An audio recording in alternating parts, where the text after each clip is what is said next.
Good morning again. And yeah, now I know why you're so smart, Lyndon, why I'm not as smart, especially in math, because all I ever had was Peter and the Wolf to tell me how to do music and orchestra. And I mean, I learned from that, but I didn't learn from that. So I love this idea of strings in schools, and it inspires me to think about how to create a nonprofit for theater in schools, to teach children about literature, theater, improv, and all of that as well, because people think about music, but they don't think about theater. So that's my new charge. Hello. Inspired all the time. All right, so I mentioned to you at the introduction of today that the theme for the month of October is changes. Because in case you haven't been around, or if you're new and you're a guest here today, you may not know there are a whole lot of changes going on. Whether it's just here at the center, but from what I'm getting from other people that I've talked to, it's not just me.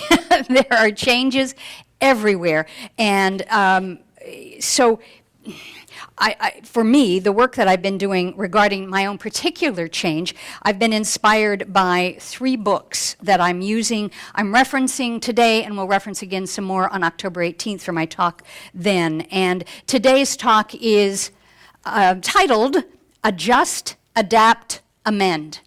Now, how I came up with that, besides the fact that if you know me, I love alliteration, I went to the dictionary online, to the dictionary, to the thesaurus, because I wondered, okay, what are changes? What's a change? I mean, we know what that is. We talk about change in terms of change your thinking, change your life. We talk about change in terms of putting your coin change in that jug for Strings for School and others. So we talk about change, but what is it? So in the thesaurusal side of it, it had in a row, and I loved it because it was lyrical, musical, adjust, adapt, amend.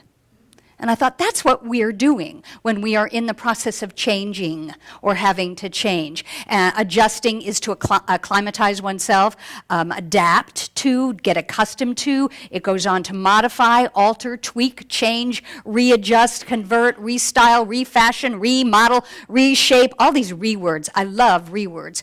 And speaking of the rewords, just for edification and for some maybe new information, I am not retiring. I did resign, but I am not resigning. I am personally refining. And I thought about that, and if some of us could think about the idea of change, you know, the minute you hear the word retire or resign, it has this thud to it.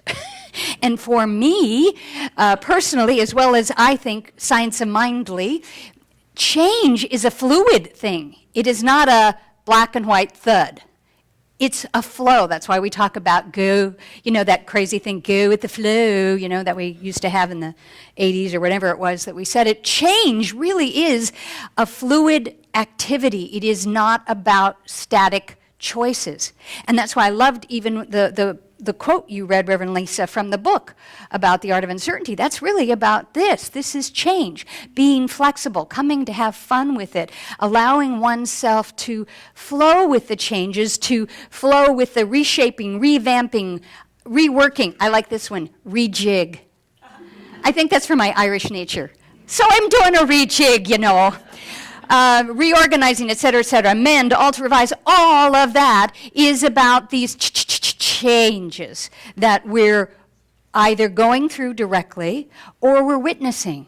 And when the unique thing, you've heard it all before, that when we throw a pebble into the pond and the concentric circles spread out, that pebble may be the person that's having the change, such as myself, and toss it in the pond, and yet it does ripple out and have its impact and effect on all of us, particularly when we're in a community together. So sometimes what happens for us is when we're looking at changes in one's life, our own personal changes, whether it's about changing one's diet or changing one's job or any of those things that are changes, we often hold it back because we know it's going to make a change for the people around us, and they get uncomfortable, and they get challenging, and they get snarky, or they get, insecure about it. So what we often can do is hold back our changes because we don't want to upset them. And then we get used to the status quo, And then we don't want to go into the land of uncertainty, because heaven forbid, you mean you don't know what you're going to do? You don't know what's on the other side? That we're not comfortable with that, human nature. I believe there was even a scientific study years and years ago I read about where scientists love to do these things. They put an infant in kind of a room on a glass floor with a pattern on it of squares, etc. And the infant was crawling. The infant was in a perfectly safe environment. But when the infant got to a certain point of one of those squares, it didn't want to go forward because they interpreted it as there was a fear of falling off. This is from a baby, an infant that doesn't know a square, doesn't know a precipice, doesn't know all that stuff. But intuitively, when we get to the edge of all that we know, we usually go, oh, I don't think so. And we take a step back. And sometimes we take lots of steps back because we are not conditioned, we're not culturally trained or encouraged to take steps forward and make these changes. Hence, the philosophy of science of mind. Change your thinking, change your life, taking the steps forward. So, the 3 books, and I'm going to reference them throughout the couple weeks, that are calling to me, which just matches what you're talking about, Reverend Lisa. The first one that I'm using mostly today is called Life Reimagined, and it is by Richard J. Leider, I believe you'd pronounce it, and Alan M. Weber. The other one we've used, referenced several times, Reverend Kathy in particular, Making Sense of Life's Changes, Transitions by William Bridges. This one's kind of more of a corporate way to talk about it, and so it's I like it. It's very pragmatic and practical. This one is more the kind of, sitting at the kitchen table with a cup of coffee going, okay, so now what? What do you think? It's a little more casual. And then the mystical, poetic side that called to me is Mark Nepo. And this is his latest book, and it's called The Endless Practice. Boy, does that relate. And the subtitle is Becoming Who You Were Born to Be. It's what Reverend Lisa was mentioning. It's even sort of the undercurrent of what's going on with Strings for School. It's really the undercurrent of everything about religious science, or most of the new thought teachings and books and workshops that you can take is really about becoming who you were born to be. The authentic life that is filled with passion and uncertainty. There was a quote from Faith Baldwin that says, "Time is a dressmaker specializing in alterations." Isn't that lovely? Think about that for a moment.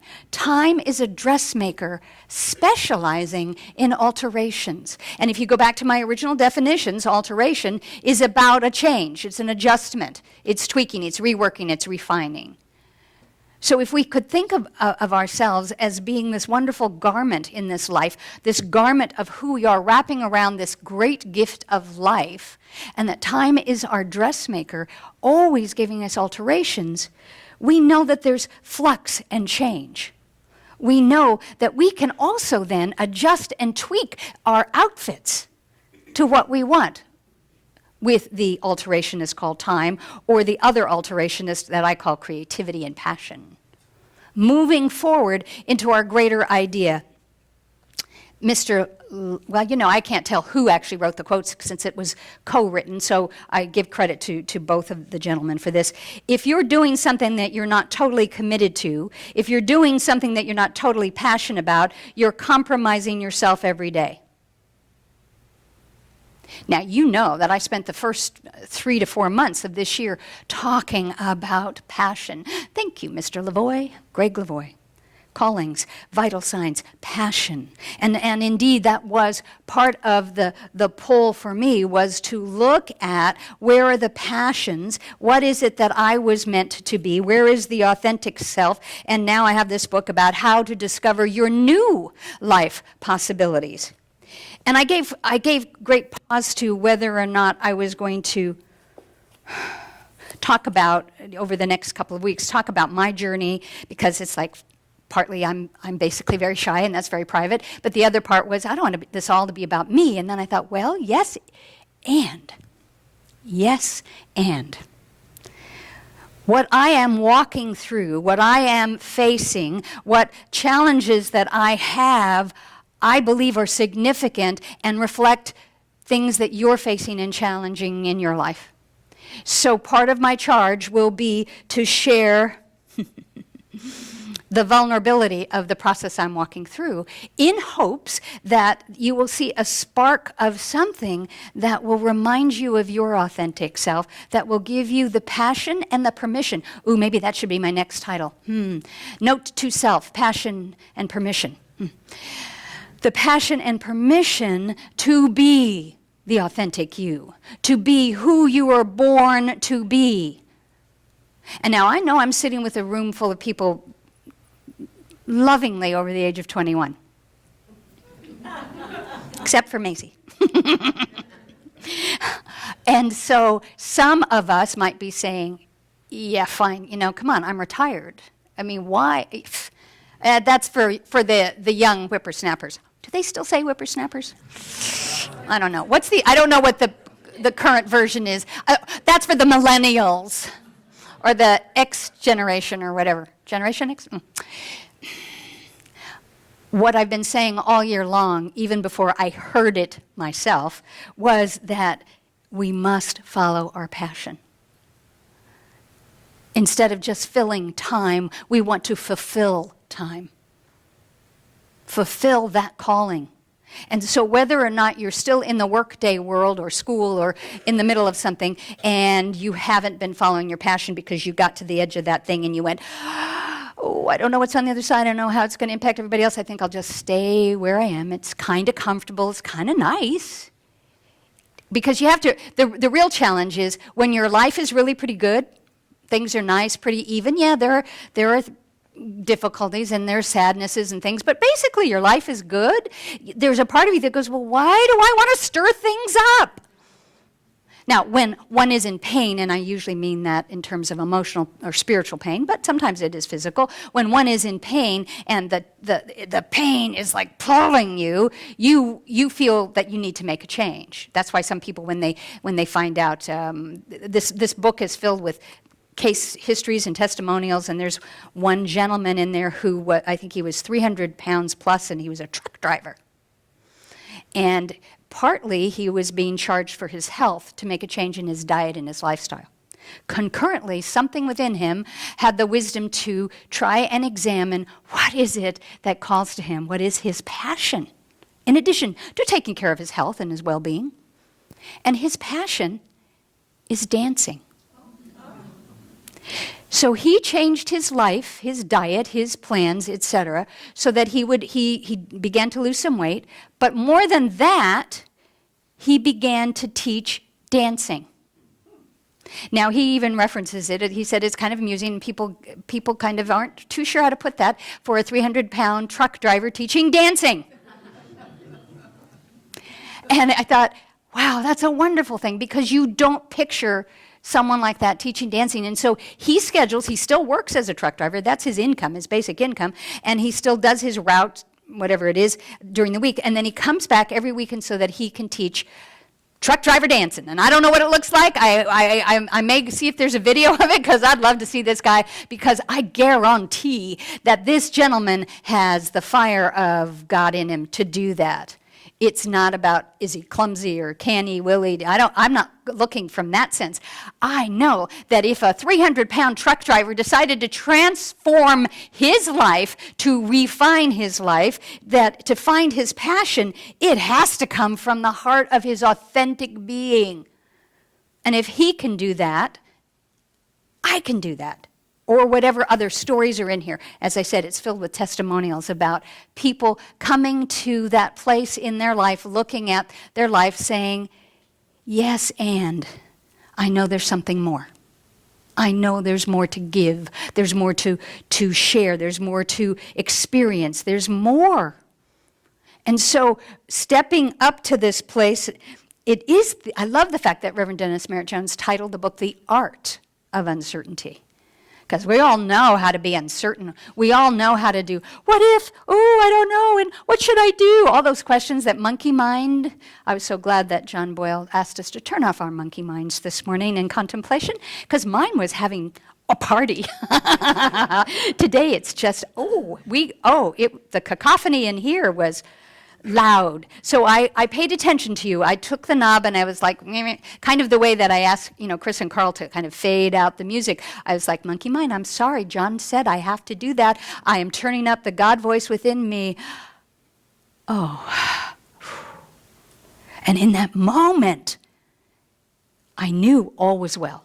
All was well. Everything that Karen Drecker wrote about, God is my source, God is my supply, and that goes way beyond just sustenance and finance. God is source and supply. All my needs are met.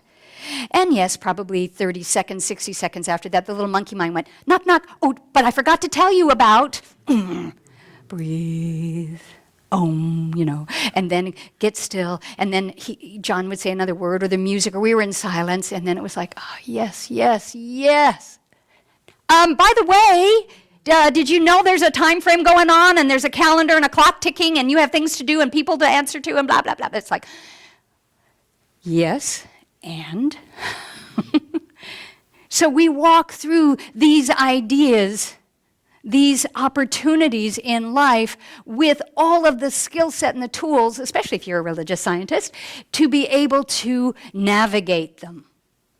Change is the dynamic of our universe.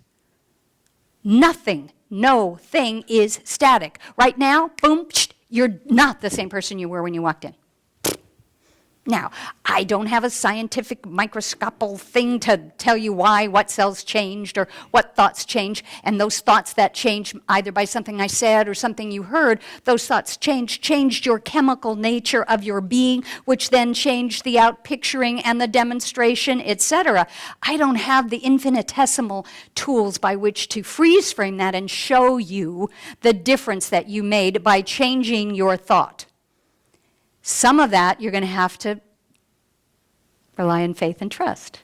Some of it you're going to know because I read to you from scientific books, and well, that's Mark Nepo isn't scientific. From the scientific studies, researchers say, Schrodinger's cat meows, and we go on. George Carlin, who I was known mostly as a comedian. I think he was kind of mystical, actually, my opinion. He was quoted as saying, I put $1 in one of those change machines, nothing changed.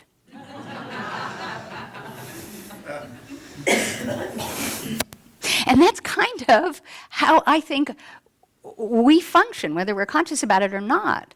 We expect that change is going to happen as a result of something that, here's the buck in the machine, okay. Have I done it? Did I say my prayers today? Okay. And we forget that it is, as Mr. Nepo calls it, an endless practice. And I love the fact that we are called practitioners. Yes, Ernest took that primarily from the Christian Science teaching with Mary Baker Eddy and Emma Curtis Hopkins, the practitioner.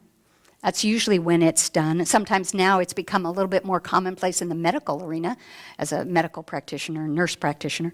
But I love that because it's a practitioner means, for me, it is an endless practice of what I believe in, what I trust and what I know. It doesn't stop when we come out of the ministerial institute and we get a certificate or we get a title or we get ordained. It isn't like, okay, been there, done that, done. That doesn't work for me because that's not who we are, particularly in this faith and philosophy. We do not just stop at that ABC, now we're done, I can sit back and all is well. No, well, at least not for me. It's about change, it's about growth. It's not that the old life or the old story is wrong, it's simply that it is no longer fitting, that it isn't working to its best capacity. And so if there's a place in your life, personal life or professional life, where there's this, conflict, and, we talk about, Mary Engelbreit, who's one of my favorite, well, I like her art. Her first quote is, if you don't like something, change it. If you can't change it, change the way you think about it. Well, that sounds pretty simple. Well, it is simple. It's not always easy. But if something in your life or your work is not flowing, is not working the way it used to, isn't bringing you joy for the most part, something needs to change. And if you can make a change in your environment, let's say you change something in your life, in your work, or maybe it's you turn your desk around and you get a different view. Maybe you ask for different projects, or maybe if things just keep not fitting and flowing and creating more friction than fun, then maybe it's you that has to change. But it's so much easier when it's out there. When someone or something else says, oh, okay, now we're going to change. Oh, let's change the clocks. It's now, change of seasons. Oh, let's change the calendar. It's a new year. We go, okay. But the idea that maybe you start your new year today, which is what, October 4th. It's not even the first day of the month. It's 2 months till the end of the year. What do you mean today's New Year's Day? Well, no, that doesn't work. Because we are so ingrained in our patterns, in our culture, that we forget about time as a construct that we create. Time is that dressmaker specializing in alterations. There was another quote I found today, and I thought it reflected my journey and what I'm sharing, but I also thought it was perfect for Reverend Terry Lurch. Now, some of you may be following Reverend Terry Lurch on Facebook because she is walking the Camino right now. And I'm so grateful. Thank you for the iPhone. She is taking these extraordinary pictures and brief little updates of where she's going. And we get to vicariously enjoy it, appreciate it, and, rally her on as she continues this is amazing physical journey, not to mention the spiritual journey. And so this quote is from St. Augustine, and I knew she'd love that it was coming from St. Augustine. If you would attain to what you are not yet, you must always be displeased by what you are. For where you are pleased with yourself, there you have remained. Keep adding, keep walking, keep advancing. So obviously the keep walking, and it was St. Augustine, made me think of her. But then I'm going to read it again because it's kind of an old-fashioned poetic quote. But I thought, this is really what I'm talking about, changes. If you would attain to what you are not yet, meaning if you are not following your dream, your vision, and your passion, and you've been staying kind of status quo, if you would attain to what you are not yet, you must always be displeased by what you are. Well, what that means is it's not a self-recrimination. It means that little spark of dissatisfaction that you feel, or where the friction is out picturing in the world around you, it's because you have not attained what is calling you forth, your authentic self. For where you are pleased with yourself, there you have remained. And for me, sometimes that word, the word that kind of echoes that energy would be complacency. Now, complacency isn't wrong. It isn't bad. And many of us have worked long and hard to get to a place of, put your feet up kind of thing. And that's great for a while. And when we choose to do that, whether it's out of rest or recreation or respite, then we want to do that. That's great. But then there comes a time, and I believe it's probably echoed somewhere within each one of us, that we're sitting there with our feet up and it's, yep.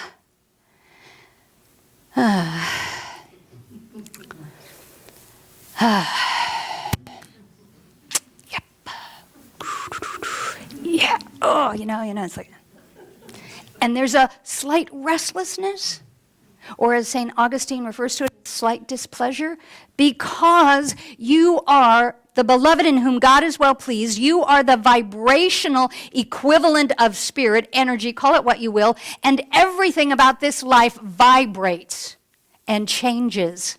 A string, I imagine, violinists, stringers out there, a string vibrates to create its music. You could hold up a violin with the strings on it, and it's pretty, and music can come from it.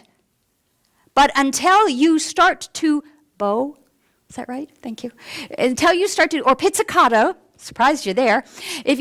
When you start to do that, when that string or those strings start to vibrate is when you hear the music.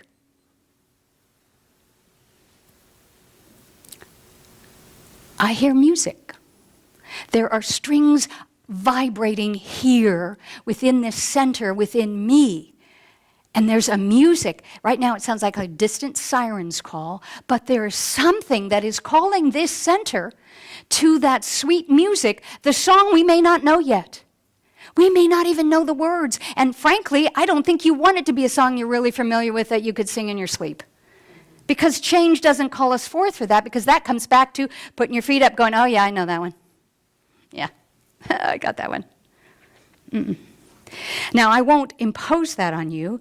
That is the song my soul is singing, wanting to vibrate and sing and play and see what that it's about. But as your current spiritual director and leader, you got to hear it that this isn't all, these changes aren't just happening for me. I am a part of the fabric of this community. You are a part of the fabric of who I am. And if the strings are starting to vibrate, or if they got dormant and weren't playing, it is our call, our time for changes to see what it is. What is our authentic life? What are we being called to do, to express, to know, to experience? What newness, what new song is your new spiritual director going to sing and play for you? You will get to hear things with a different tonality than you've gotten used to from me. That's cool. And I don't mean to discount that with changes and uncertainty comes anxiety, monkey mind. What if, how are we going to do that? Who is it going to be? Well, we like them, but I like her. All that stuff that we do. All of that will come up, but the goal is, and I imagine part of what the workshop or the event on Wednesday will be, part of what these books are doing, part of what I will be speaking about for the next few weeks, is our ability to walk through that, to get to here, to know that we're supported, to know, as St. Augustine continued to say in that quote, keep adding, keep walking, keep advancing. That's my charge to you. That's why we're talking about adapt and amend and what was my other one? Oh, I had it. It had a nice rhythm. Adjust, adapt, amend.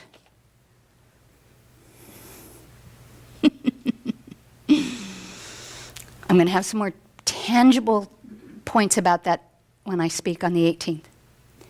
But for now, I'm tilling the soil for these possibilities with you and for you, because I'm walking it. So I'm your scout leader here, coming to this point first, so that I can stand here and tell you that it is safe, it is good, it is right.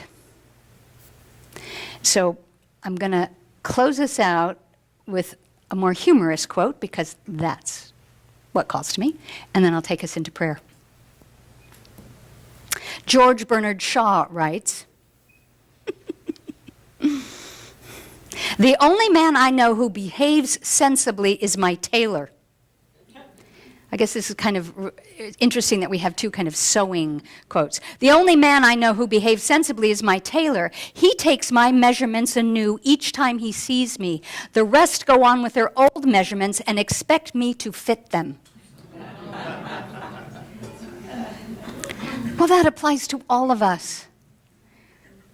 Think about it, even the people who go back to their high school reunions, and let's say if you were one of those students who either had, braces and glasses, or you looked geeky or gawky or were unattractive, or, all those things that we have in life, in teenagehood, and that's what all your friends knew you. And let's say you moved away from your high school in your area for a while, and you hadn't seen folks for a while, pre-Facebook, where everybody can see who you are, where you are at any time.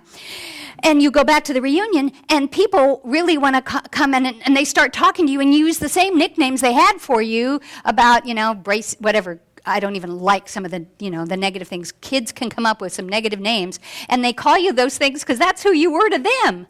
And standing in front of them could be this lithe, gracious, beautiful CEO, mega person, and they still come up and they go, yeah, how you doing, chubby? It's like, how you doing, stupid head, remember?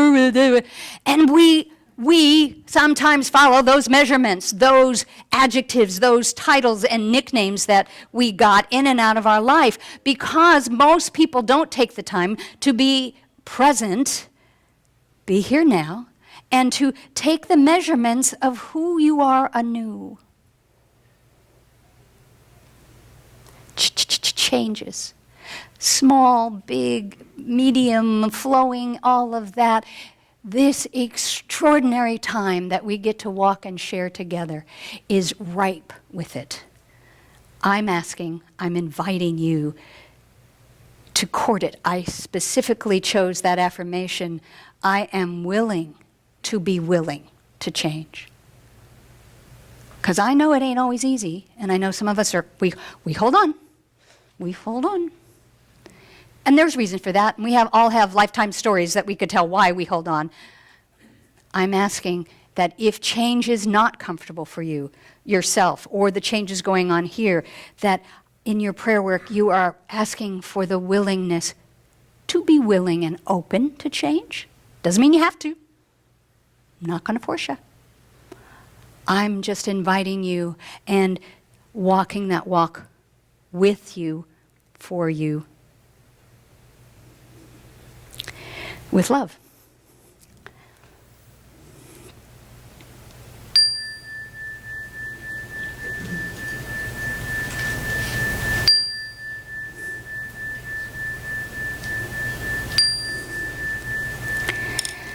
So take what you've experienced, heard, felt, shared this morning, and breathe with it for a moment in quiet.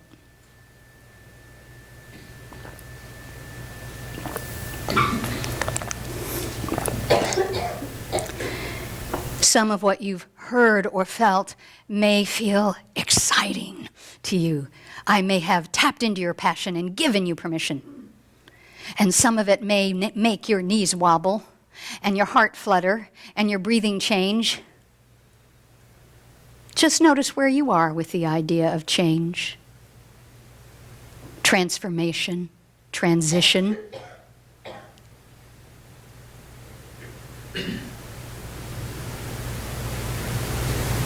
Are you holding on because it feels safer that way? That's okay. This isn't a judgment. No one is going to come over and take your fist off of that railing. Be there. Be there. Experience it. Identify it. Because you cannot change it until you know what it is. And then for those of you who are bordering along the idea of exhilaration, oh, come on, bring it on, I'm ready. Take a breath and look at where you are. Is some of that eagerness a distraction or a smokescreen? Because you think if you jump into a change, you won't have to deal with something else that's going on in your life right now?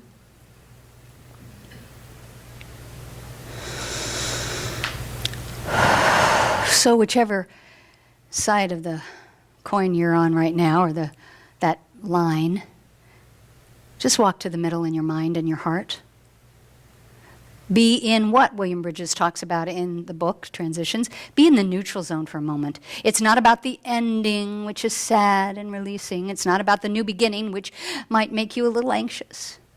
Join me right now in the neutral zone. Monkey mind is turned off. God volume is up. And you are open and present to this moment. And it is in this moment that I speak my spiritual mind treatment, our affirmative prayer. And I do so, as always, from the first person, so that you may speak it along with me.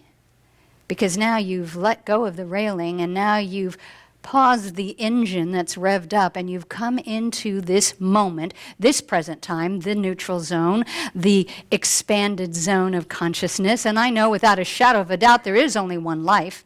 And that life is God's life that shows up as itself through the diversity of each one of us. The one life, the one mind, the one heart. And that today, this month, our charge is about change. So whatever it is that I need to release about that idea, I let go. Whatever it is I need to understand about change for myself. Whatever it is that I need to learn. Whatever it is I need to heal and bless, perhaps release, or perhaps embrace.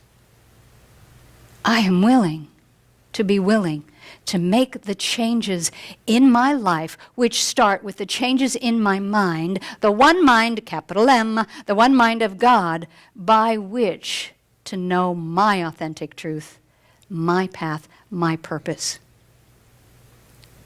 And as I do so, I know, as the song suggests, that God is my source, God is my supply for love, for joy, for abundance, for health, for inspiration and creativity, for whatever it is I need on my journey, your individual Camino walk. And I know that as I know that, affirm that and claim that for myself, well, then it becomes what is known, claimed, and affirmed for the rest of the world, my loved ones, my family, the coworker, this community, etc. It no longer becomes my charge to make sure they hear it, know it, and follow it to the nth degree.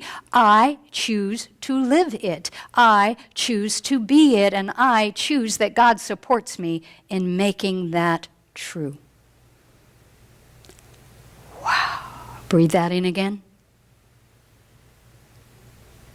So whether that truth is spoken here in the Chico New Thought Center, or it is spoken in a church thousands of miles away, whether it's spoken on another countryside, maybe right now, wherever Reverend Terry is, she gets a little cosmic goose from us, feeling our love, our wholeness, our support for her, our oneness with her.